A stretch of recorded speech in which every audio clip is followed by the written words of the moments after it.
A man was living in my basement for months.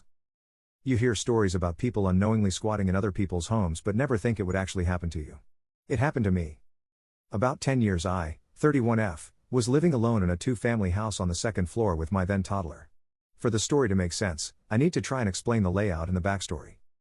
My brother's close friend at the time lived on the first floor and is the one who referred me to the landlord. We had private front entrances but a shared back entrance with a staircase that ran from the basement all the way to the second floor. I would frequently leave my back door unlocked because I had a habit of locking my keys in the house and my downstairs neighbor could let me in the back door. The downstairs neighbor had a friend who was kind of down and out. He had a history of substance abuse but was supposedly clean at the time. He was a relatively nice guy and my neighbor had been letting him stay on his couch for a while.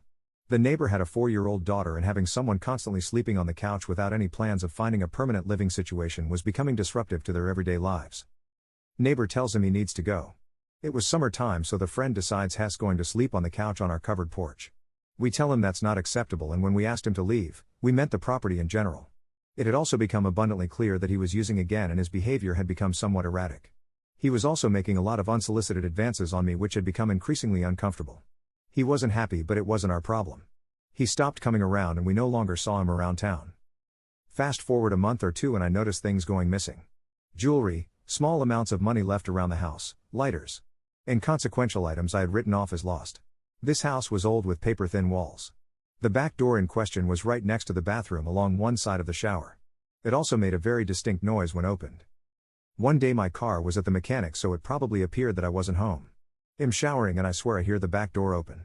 I freeze, practically stop breathing but after a few minutes when nobody murdered me American Psycho style, I wrote it off again. I'm a notorious wimp and had a history since childhood of thinking every strange noise was a potential murderer. This was a long time ago so I don't remember the exact length of time, possibly a few weeks. The basement was really big and shared and the landlord also stored stuff down there. It was very packed with some very dark corners. We rarely went down there. The landlord comes by one day and goes down to the basement. He hears a strange noise, grabs a baseball bat and finds this man in our basement. The man pushed the landlord down, runs out of the house and down the street. We call the police who find him hiding in a trash can around the corner. Can't make this shit up. Upon further investigation, we find the basement window had been ever so slightly propped open. In a back corner behind some boxes was a nest of blankets filled with our missing items plus some drug paraphernalia.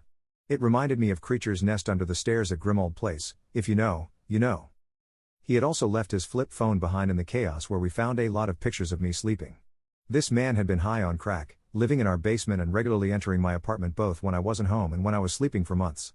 While he seemed like a nice guy, he was regularly high on hard drugs and that changes people. I still get chills knowing he could have done anything to me and my child and I would have never seen it coming. The worst part is that the charges somehow got dropped and they never even consulted us and they never gave us an option as the victims. This was not even close to his first criminal offense. My state is notoriously soft on nonviolent criminals, regardless of whether it was a victimless crime or not.